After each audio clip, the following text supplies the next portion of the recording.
क्यों नहीं लगाया?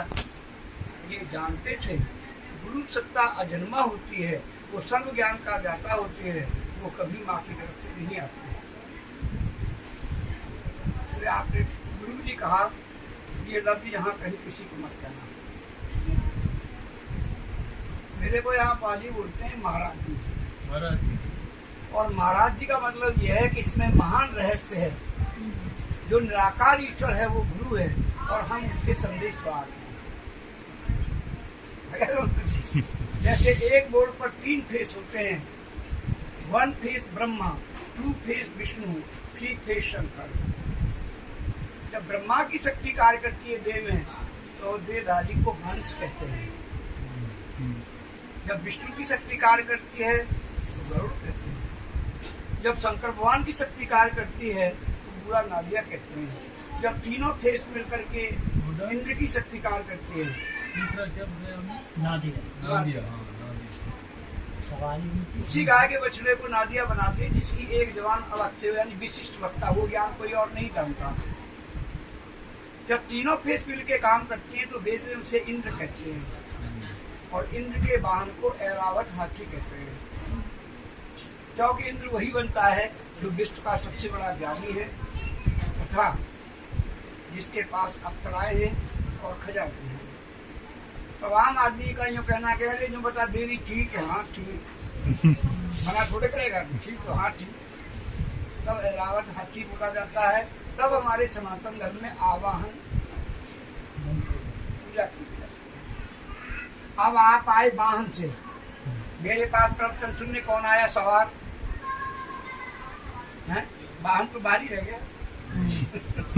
इसलिए मैं क्या कहना चाहता हूँ, जो निराकार ब्रह्म है, ईश्वर है, वो कभी माँ की तरफ से नहीं आता। इसलिए माँ की तरफ से पैदा होने वाले को कभी गुरु संत भगवान अवतार नहीं कहना चाहिए।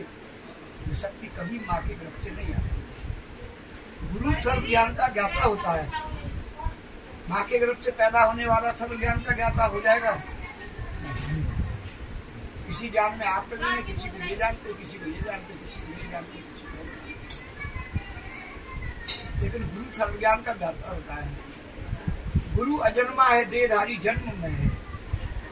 देहधारी जीव है, एक देशी है, गुरु सर्वदेशी है। गुरु अकाट्य, अछेद्य, अभेद्य है। देहधारी के तो सारे कर्म होते हैं, इसलिए परमात्मा ही गुरु है। उसके ज्ञान को देने वाला संदेशवाहक है। अब सवाल आता है, पहला प्रश्न ये हुआ कि अगर कोई गुरु कहलवाता है या कहता है, वो दोनों ही नादान है।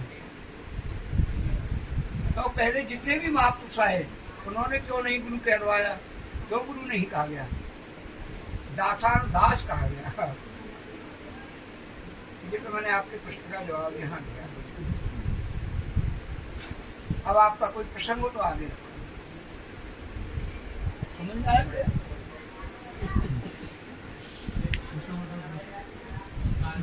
प्रसंग खूब सरल है, आपको देखते याद नहीं आ रहे।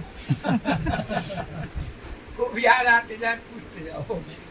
हम तो ये जिक्र से लेकर आए, आप संदेश वाहक हैं या बरात जी हैं, जो भी है हमारे को, हम तो ये है कि हमारी जो भी ये हमें कुछ भी समझ में नहीं आ रहा। जो आपने कहा ना, अब आपको अलग अलग रूप वाली बात कभी कौन क्या है, हम तो यही जानते हैं कि सुना है कि भगवान है, भगवान है, भगवान कौन है, कैसा है, क्या है, कहाँ है, ये हमें कुछ ये सुना है भगवान है। हाँ, और आपने ये भी सुना होगा कि वो अजन्मा है।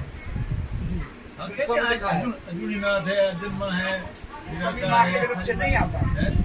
वो कभी माँ की तरफ से नहीं आता है। वो तो बात सही है। जो माँ की तरफ से आता है वो शिक्षक होता है, अध्यापक होता है। तो फिर ये जो अवतार हुए जो हम जिसकी पूजा कर रहे हैं, फिर वो माँ की तरफ से नहीं आए।